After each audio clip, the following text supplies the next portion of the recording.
Welcome, my friends. You're on Mavs Coffee Clarity with Denise DiGrigoli. If you're new, welcome. And if you're a regular, welcome back. You know, this is where we spill the beans. We're a show designed to help you move forward and work, love, and life. And come on, who doesn't need that? This is where I interview fascinating people, mavericks in their own right, forward-thinking, from knowns to unknowns, where we share their silver linings after their fiascos, humor, infused stories, business intel, and life hacks to move you forward. And today is no different, my friend. Welcome to the pod, an exceptionally creative, incredible woman, Scarlett DeBease. Did I say it correctly? You said it very well. Thank you. Okay, this is like the first time I got someone's last name correct. From Scarlett Image Consulting. Now, I knew Scarlett many, many years ago. And again, we roast ageism over here on the pod, right? We don't give any nod to that. But I will say it was so nice to reconnect with you recently at Haven in Darien. Yes. And guys, and whomever's listening to the podcast, what I love about Scarlett is she has this great image consulting company, a wardrobe stylist, that she helps you stop stressing about dressing. Absolutely. Right? Now I have a lot to ask Scarlett because I think it's so true. What you wear attracts not only new clients, conversations, creativity, but I would say wealth, right? Absolutely. If you look kind of like you might not be doing so well. You gotta look like you're worth the money you're asking people to invest in you. Right. Or even with our kids graduating college right now, right? It's like you're not going to wear your Snoopy pajamas to the interview. Or Ugg slippers. Or Ugg slippers. Because to me, Ugg slippers and Snoopy pajamas symbolize I'm going to sleep. That's right. Not to interview. That's right. I'm not here to work. I'm here to chill. Yeah. Well, that's certainly not someone wanting to hand you a paycheck immediately. No. So, I know a lot about image consulting because I also went to fashion school, but I want to hear your version. How did you get involved in this? Okay. Why? And how has it changed since you started? Because I know it's changed.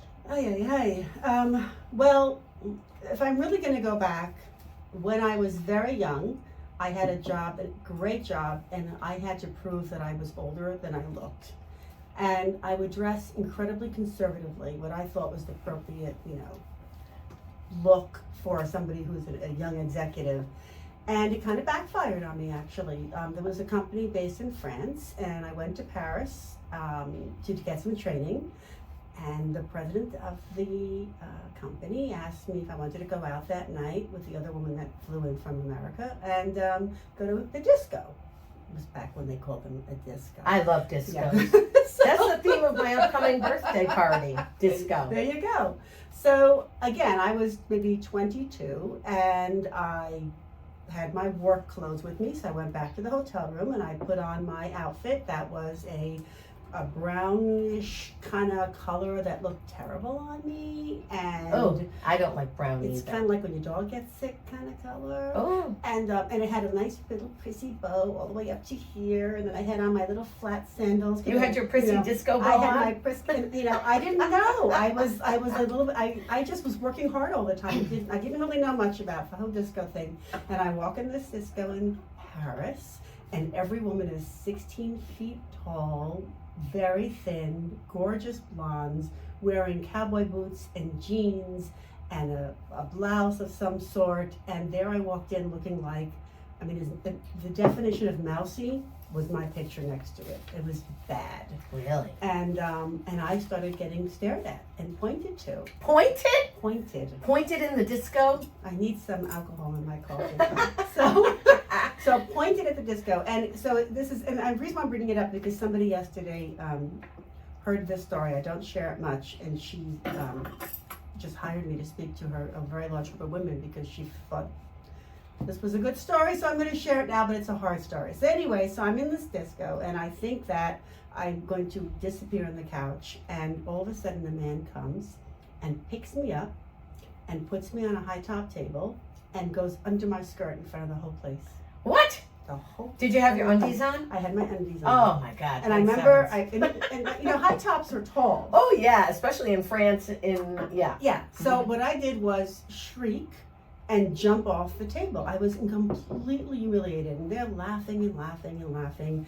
And, you know, not that everybody might remember anymore, but he was Philippe Chanot. He was the ex-husband of Princess Caroline's daughter, Princess Grace's daughter. He looked up your skirt? He looked up my skirt. He was a good asshole playboy then. Sorry. Yeah, okay. No, listen, we don't edit. You said asshole playboy. But he really humiliated me. So I learned in a very hard way that what you wear matters.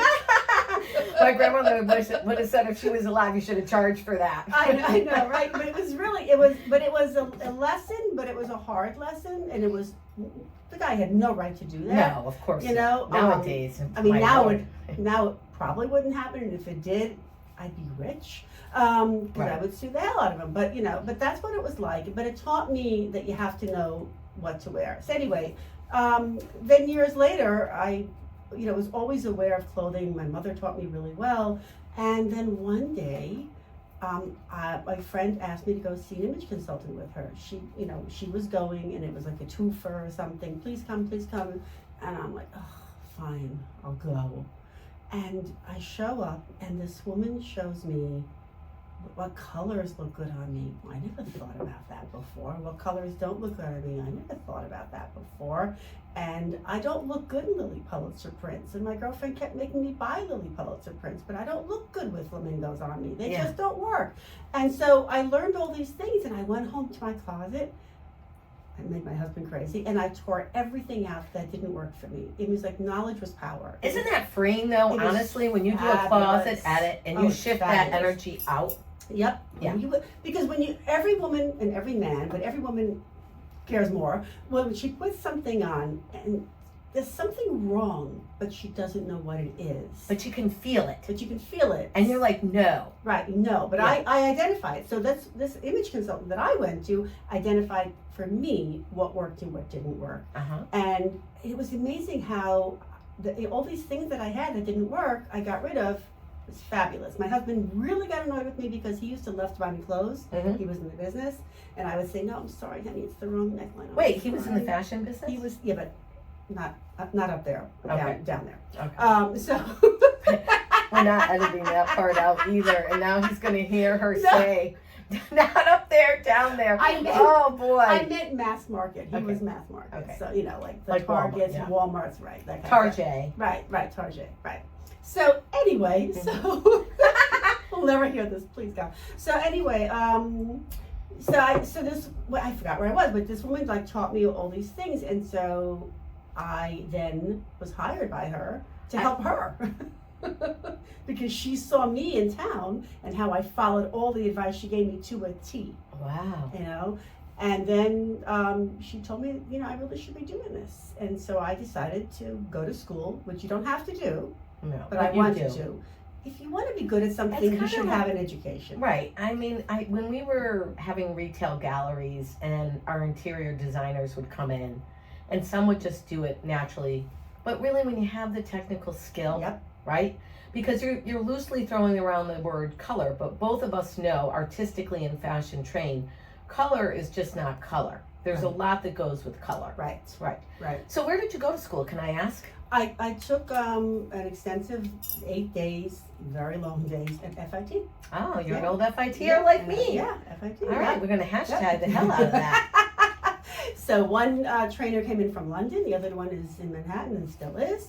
And it was life-changing because, well, first of all, they taught me things that you're not going to learn from a magazine. You know, and they also taught you how to run a business, you know, which is really important. Yes. And that was before social media, so that I had to have to learn along the way. But what had happened was that I decided that I'm going to do this because I don't want anybody to ever feel the way I felt that day in Paris.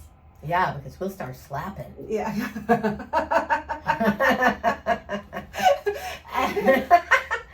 and you know, for me, it's important that a woman feels good about herself. And like you were saying before, what you're wearing affects not only how people see you, but how you see yourself. So I spend a lot of time doing executive coaching, and many clients will put their clothes out. And I'm not a fashion consultant, although I'm a fashion consultant to myself, of course. and they'll put their stuff out the night before. And I always say when I'm teaching someone how to give a presentation, like you really have to, it's not only about form, function, flow, it's what you're wearing, like how you feel. So I always say, don't necessarily buy a brand new outfit, right? Please don't. And when you're giving a speech for the first time in Vienna, ooh, no, like wear something that, has got some comfort to you. But I do want to ask you from your point of view, how important is it to be on trend as an executive? Or is it important, like when I grew into this business and beyond, it was like you always had some casual pieces, you had some constructed pieces, you had some professional pieces, and you had pieces that bring your vibe. Now for me, my vibe is accessories. I'll wear classics and I'll really funk it out with my hair and my accessories. Great way to do it. What would you tell the audience? Because here we spill the beans and we want to give these people some life hacks and insider intel here. What's the three things they can do right now, and do they have to be on trend?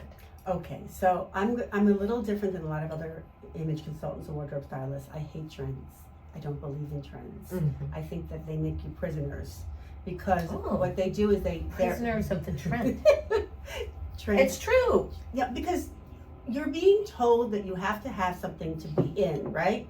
But not everybody looks good in these things. So years ago, there were the low-cut jeans, low-cut pants, which were pure torture and clearly invented by men. But pure torture and like fodder for the muffin top. It was really horrible, and it's just life-changing experience in the wrong way. And so so now a trend is whatever the trend may be. You're wearing something because it's supposed to be in, but you're not wearing it because it looks good on you. And then the trend goes out, and now you spend money on that, and you don't wear it anymore, and now you can't even consign it because it's not in style. So I'm an anti-trend person. I don't care about labels, and I don't care about trends. That makes me a little bit of an outsider in my industry. I'll be honest with you. Well, Troy brought me something for Mother's Day and had a big giant label on it, and I'm like, dude, I don't wear a Versace bag. I don't wear a Coach bag. I have loathed since the 80s. Me marketing for other people. I don't want your logo on my stuff. And even though this was a beautiful piece of athletic wear, it was like this Mongo logo. And I was like, no. No. I mean, do I look like I work at Duchess? Yeah, I mean... I love Duchess. No shade on Duchess, but come on. But no, unless they're paying you, there's no reason to do it. Thank you. So but here's the beauty though. Right now, what's kind of in is what you look good in. So like what pants style is in. Every single style is available now in a store.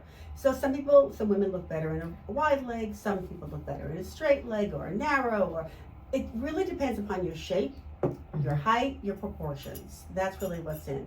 When it comes to my clients and for myself, I'm like you. Accessories are how you do it. Right. So my clients have usually fewer clothes than they did before, but they have more outfits now because they can be combined in multiple ways, and accessories is how you change the outfit. So if you want to really be a trendy kind of person, you can do that with accessories if you really want to, because they're disposable, they're not that expensive.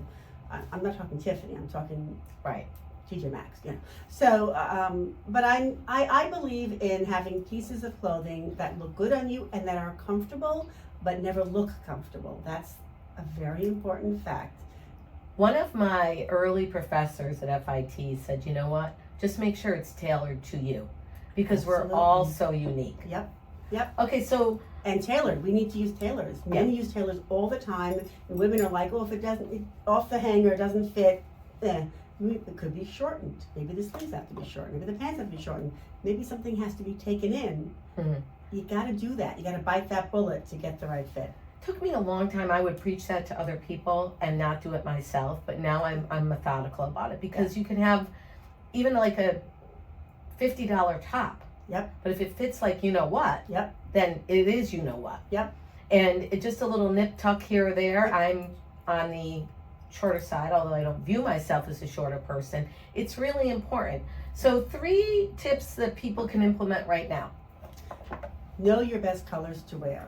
That's one. So look and see what makes your eyes sparkle. Look and see what makes your skin tone look good. If somebody asks you if are you feeling okay today, but you are, then maybe it's the color you're wearing is making your skin look orange or yellow or ashy. So stick to the right colors. When you stick to the right colors for your face, and then all your clothes are in those colors, that can be mixed and matched. You made tons of outfits. Second tip is be willing to try on 2 sizes when you go shopping.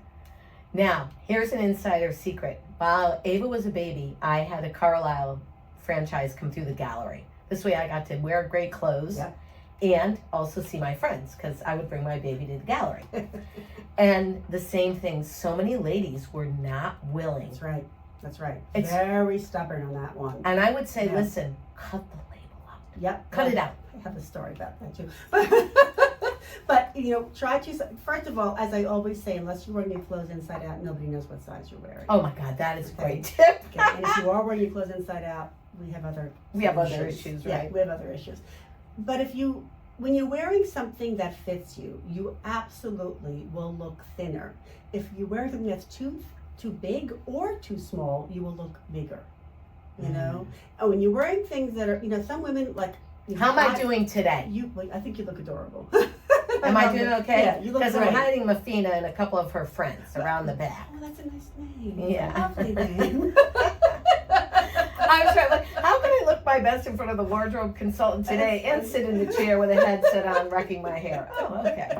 Am I getting a pass? You get it. You look great. I call it a baker's dozen, but I like that you have a pretty name for yours. But anyway, so when you're wearing clothes that fit you properly, you will not be as self-conscious as well, because when you're wearing clothes that are too big or too tight, and this is especially true for people who are speaking or meeting people, whether it's dating or work, you're playing. I don't want to say that.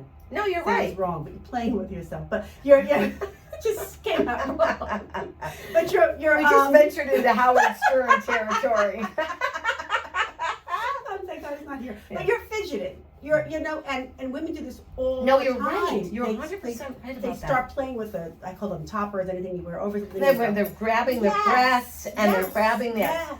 I was at a conference recently and it felt like the speaker was wearing her clothes from like 7 years ago, and maybe she had gained a smidge, and she was fidgeting, and I wanted to say, just stop. Just stop. Because we're missing the message. You're not hearing what she's saying. I'm looking at your hands around the middle of your midsection. Absolutely. And now I'm starting to criticize my midsection. It's going south in many ways. It's like Charlie Brown's teacher. You only hear wah, wah, wah, wah, because all you hear is this. I mean, I tell this story years ago. I went to an event and Gayle King was a speaker, and she needed help to get on the stage. One, she was wearing heels that were so high that she couldn't walk. And 2, she wears 2 pairs of Spanx at a time. She does? Yeah. Is this an insider secret? No, she shares everything. She's like, 2 Spanx, screw you. Yeah, because it's so great, but you can't move, you can't sit, and you can't walk without attention. To this day, I have no idea what she said. And I love her. I love her. I love her too. I want to work with her so badly. My head actually hurts thinking about how she compressed her organs. Yes, well, that's a whole other story too. Yeah, that's Kim Kardashian at the Met Gala. But yes, what people won't do for. People have their ribs removed. People have had toes taken away so they can fit into more narrow shoes. There's some sick stuff going on out there. But if you actually would wear something that fits you, you could still look fabulous and not have to lose an organ or a bone. Or a digit. Or a digit, yeah. Okay. So I am very environmentally conscious.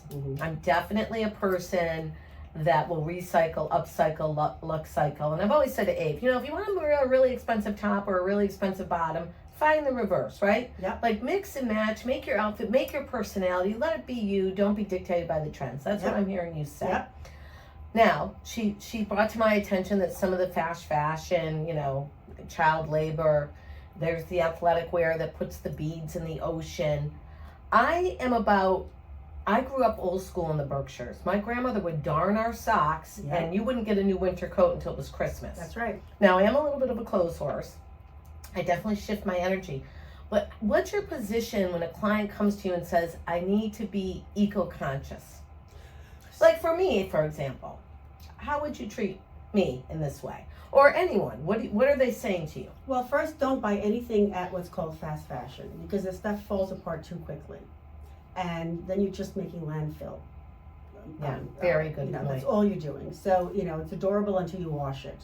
So, It's like a Starbucks coffee. It's a throwaway cup. It's a throwaway cup. When my daughter was, younger and her Forever 21 days, I used to, it was really hard for me because that stuff looked like hell after one wearing or one Terrible. washing, So you avoid that altogether. You're much better off paying a moderate price and then wearing the hell out of it for many years. The other thing, I love consignment shopping. But you can't shop at a consignment store until you know what really works for you. Otherwise, you're just spending money again. Yeah. But when I go consignment shopping for myself, I am very specific about what I buy. And another piece of advice I'll give is don't buy anything ever that doesn't go with something you already own. That's a great bean, Scarlett. People do this all the time. They go, Yes. This is so cute, or this was originally $5,000 and now it's $12,000. I gotta get it, and it happens. Maybe not $5,000, but it happens. And then, so now what? Now you have this one-off. So that's that. I just did a closet edit, and it wasn't because you were coming, but maybe it was subconsciously. And there were two things that I threw out that I said to Troy, these were impulse buys. These weren't necessarily because they were on sale. It reminded me of a different time, or it reminded me of somewhere I might go. And every time I looked at them in my closet and I would put them on, I would fret. And I would put them back. And my trick is to put the hanger facing towards you. Yes. Right? Yep. And if you don't wear it for a year, it's got to go out. Yep. Well, the year had come and I'm still looking at it. Like one I spent some money on, one I did not. And I'm now arguing with myself. Oh, it's been $200. I can't send it out. Right? Yeah. So how do you stop the impulse buy? You have to. Because I love this little piece of advice. Don't buy something unless you have something to go with right. it. That's right. Right? Right. How do you stop it? Well, a couple of things. One is ask yourself, do you already have something just like it in the closet? There's a lot of what I call duplicitis. It's a serious Duplicitis. This is going to be a hashtag. Yeah. Duplicitis. It's a big deal. Women tend to buy what they already have or know. I don't want to tell you I have 5 of us in different colors. There you go. I talk about that when I do presentation. I talk about that. More of the same is not more outfits. Okay? So don't buy something if it doesn't go with something you already own. Don't buy something if you already have it. Go into the back of your closet first because you'd be surprised what's in there that you've, not you personally, but a woman. No, you can speak to me. It's true. So there are things with price tags on there. There are things people forgot they had and they bought it again because they forgot they already had it or they couldn't find it. So I always say go in the far corners of your closet. Do you do this seasonally? Like, when are you telling people to do this? My goal for my clients is to have everything in one closet and that almost everything can be worn all year long. So any sleeveless top can be worn under a jacket or something else. Especially if you have hot flashes, it's nice to have that ability to take off a jacket and just cool down for 5 seconds, Hope Portable it goes away. fan. Yes. Yeah, something like that. Get an iced coffee instead of a hot coffee. But basically, what I do is I have my clients go by the color, go by the fit, and have pieces that can be worn in multiple ways, combined in multiple ways. And that includes accessories. And that way you can have a lot of outfits, but not as many clothes as you likely already have. Okay, this is a personal question now. Hold on, my friends. I have to go to a wedding. Yes. I have to wear a garden party dress. I have one that I absolutely love. I've dressed it up and worn it to my parents' retirement party. I've dressed it down and worn it to one of my corporate accounts. I'm like in love with it. Yes. Can I wear it to my friend's wedding even though she might have seen it at the retirement party? Absolutely. I can? Absolutely. Because in my world, it's like every time I have a wedding or, Easter, I need a new outfit. No, so change the shoes or change the necklace or change your hairstyle for the day. No, who's really going to pay attention to this? I mean, no. So she says you can wear it twice, my friend. Absolutely. More than twice. Absolutely, you should be able to do that. I almost wore to my daughter's wedding a dress that I had worn to somebody else's wedding. You just absolved me from my sins, literally. No, it's absolutely. Okay. That's the thing. Women tend to I have something coming up and they go out and buy more. They should already have something in their closet. And if they do, they should wear it. I think I'm going to blast Scarlett's podcast almost every month because this is such valuable advice for so many of my listeners, including me. Okay, what's the most simple, effective way to organize it? Oh, I just did a workshop on this. Oh, God. Where? And do you have another one? Well, actually, the recording is available. So, Okay. So the first thing I always say is hang like with like. So all your tank tops go together, and then by color, white to all the colors in between to black. Don't hang your tank tops with the shirt or whatever it is you usually wear it with. Keep it separate. But then you're sleeveless. Then you're I'm passing short sleeve, so far right now. Then you're long sleeve, and I do it by color. All right. Yeah. Same thing with your pants. I do it by color. So now you have everything that you can see, and so when you see it by color, it's much more. You can get more ideas of how to combine them in a different way. Do not hang an outfit back into your closet. Mm-hmm. So when you hang an outfit, that means you're only going to wear it that way. But I can look at that shirt and go, oh my God, it goes with this jacket and that skirt and that pants. So don't hang Feels like outfits. when people work with you, when you go through these methodologies, they actually release their own creativity, because you're showing them how to collaborate amongst their wardrobe. Yep. Right? Yep. It feels like your process is not only helpful from what you've designed it to be, but it also brings up people's level of creativity. Yeah, and it gives them more confidence too. And more confidence. Right? They Yeah. can start to mix and match, and you've kind of taught them. So how often, I have many more questions. Okay, we might have to go to the maximum time here. How often do you meet with someone? It really depends upon the client. I work almost exclusively virtually. So I have a client who lives in Manhattan. I went to see her, but we're going to be working mostly virtually. So what I do is I have a program where I can show her clothes and make outfits with her clothes, and she's a lookbook, and I go shopping for her, and she can click on the links that I send her. So it really depends upon the client. I usually work with somebody 3 months, and often I'm like on a retainer and I'm there for them forever and ever and ever and ever. Is this celebrity clients? No. Or pedestrian folks like myself? I don't want to work with anybody famous. I want to work with women who could use the support and the confidence building, and who might not have a perfect body. And even those with perfect bodies, they have their own insecurities too. Everybody does. Everybody does. You know. What were you doing prior to being a wardrobe consultant? Years ago, I was in the cosmetic industry, and I was a makeup artist. This is why you have beautiful makeup and eyebrows. Now, guys, when she came in this morning, I noticed right, Ava and I have an affinity towards eyebrows. I was like, perfect eyebrows, tell the story. Eyebrows frame the face. Frame the face. My dog, who couldn't speak English, understood my eyebrows. There was a command for heel and move, for sure. Oh my God. Oh yeah, even my family understands my eyebrows. If I went mute, this would be my brow right there. Oh my God. And then I went into the garment industry. So I did that. Is that for a where you while. met your husband? And that's where I met my husband. Yes, absolutely. Fraternizing on the job, I see. We kept it a secret. Okay, so there's a lot going on in the fashion industry. Now, if you remember, of course, roasting ageism, Vogue would always set the trend for us. And you could kind of see, like you said, all styles are in right now. It's about wearing what looks great on you. Correct. But when we were coming up in the industry, it was like you had to wear blah, right? Yep. The 80s, the geometrics, the spiky hair. Shoulder pads. Yep. So now there is one movement, and it's called the see-through movement. God help us. It's the see-through, it's Met Gala, wet t-shirt, it's full-on nips, buttocks, hardly covering the front. How does my wardrobe consultant feel about these trends? That's a trend that I would definitely guide you against. Yeah. So, I work with a lot of younger people too, although the majority of my work is in the C-suite, but I do some mentoring with my book around some of the college level folks.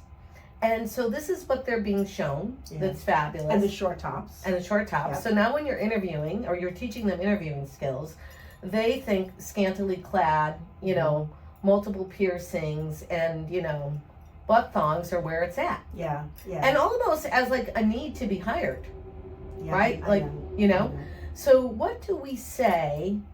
I can tell you what I say to Ava, but what do we say to our youth about self-expression? Because we're artists. I'm not, ragging on anyone's tattoos or piercings or look. Right. But Right. is it too old school to say time and place? So it's the company. Who are you interviewing for? So are you interviewing for an ad agency? Then okay, then creativity is important in your outfit. But I always say to be more cautious. You still have to cover everything up. I personally wouldn't even show tattoos for an interview. No, you get to let people know you from you. Don't let them judge you or get an opinion about you because they're seeing tattoos or belly button piercing or nose piercing. I mean, if you really are serious about getting a job, you need to know what the company is like. Mm-hmm. And like I said, if it's creative, it's conservative, you have to dress accordingly, get the job.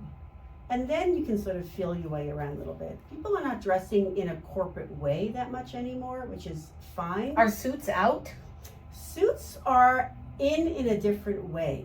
So if you're wearing, and this is a point that I meant to bring up, if when I say that I don't go by trends, I also don't mean you should wear the clothes that look like they're from 20 years ago, because it's going to make you look dated, older, and that you're not an out of the box thinker.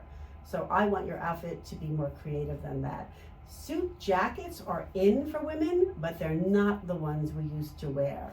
They have more seaming. They might have embellishment on them. They have pockets on an angle with zippers, which is great for making the waist look a little smaller. But they're not the suit jacket that you wore with the shell in the power suit 20 years ago. So shift that power suit out over to a thrift or a Yep. dress for success or somebody that can use it, and you find something that's polished that represents the industry you're in. Right. Right? In Right. the same way Steve Jobs, started this trend many years ago with the suit jacket and the t-shirt. Yeah. And now we have it with Converse and, Yeah. khakis, and Right. even men paint their nails black. I mean, men have it much easier than we do. I mean, they look at it, like you said, t-shirt and a jacket, and woo, pair of sneakers, and I'm cool. And if we did that, not quite the same. So we have to work a little harder than men, but why not have fun with it? And what do you think about the perception of,